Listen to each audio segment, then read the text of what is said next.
तो अब हम लोग देखेंगे एचडी का स्ट्रेंथ। अगर फंक्शनल ग्रुप सेम रहे तो उसमें एचडी का स्ट्रेंथ कैसे कंपेयर करते हैं। तो एचडी का स्ट्रेंथ सबसे पहला जो फैक्टर होगा वो डिपेंड करेगा stability of conjugate. Stability of conjugate, जितना ज़्यादा हमारे पास स्टेबल कंजुगेट होगा उतना ज़्यादा एचडी का स्ट्रेंथ होगा। कंजुगेट जैसे अगर हम कंसिडर करें, जैसे यहाँ से समझना कि एक हमारे पास ये एसिड है, एसिड में हमारे पास ये देगा तो H प्लस और ये जनरेट करेगा Z माइनस। ये Z माइनस जितना हमारे पास कंजुगेट, कंजुगेट इसको बोलते हैं बेस।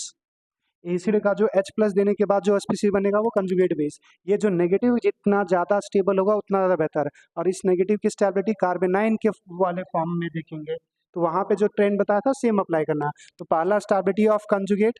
दूसरा जो हमारे पास आ जाएगा वो दूसरा जो फैक्टर आएगा, अच्छा यहाँ पे स्टेबिलिटी ऑफ कंजुगेट में ही लगा देना कि अगर मॉलिक्यूल्स में रेजोनेंस होगा, रेजोनेंस होगा तो ज़्यादा स्टेबल होगा। रेजोनेंस में अगर वो एरोमेटिक हो गया तो वो भी उस ज़्यादा स्टेबल।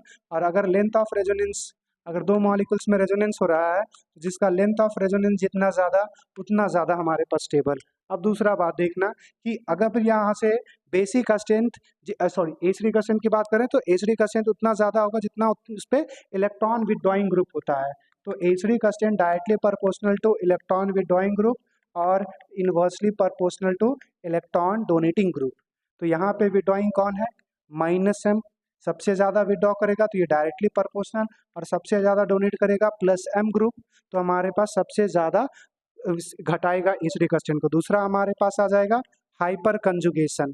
हाइपर कंजुगेशन जो होगा उसमें reverse hyper conjugation directly proportional होगा और हाइपर कंजुगेशन इन्वर्सली, मतलब इसको माइनस एच इफेक्ट और इसको प्लस एच इफेक्ट बोल सकते हो।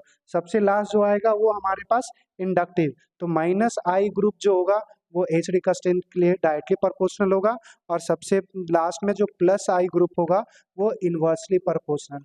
बस आपको ये याद रखना है कि पहला फैक्टर स्टेबिलिटी ऑफ कंजुगेट, जब वो सेम आ जाएगा तो ये फंक्शनल ग्रुप का, अगर एक ही फंक्शनल ग्रुप है तो उसमें कंजुगेट की स्टेबिलिटी ना देखें। जब फंक्शनल ग्रुप हमारे पास सेम हो, अगर वहाँ पे सेम आ गया तो फिर दूसरे पे आएंगे कि मॉलिक्यूल्स में मेसोमेरिक इफेक्ट हो रहा है कि नहीं। अगर हो रहा है तो भी माइनस वाला डायरेक्टली और प्लस वाला इन्वर्सली। तो मेसोमेरिक, उसके बाद हमारे पास जो तीसरा फैक्टर है hyper conjugation, reverse hyper conjugation को बढ़ाएगा और हाइपर कंजुगेशन हमारे पास घटाएगा और सबसे लास्ट में आएगा इंडक्टिव इफेक्ट। तो जिस सीक्वेंस में लिखा हुआ उसी सीक्वेंस में बनाइए, आपके क्वेश्चन सही होंगे। Thank you.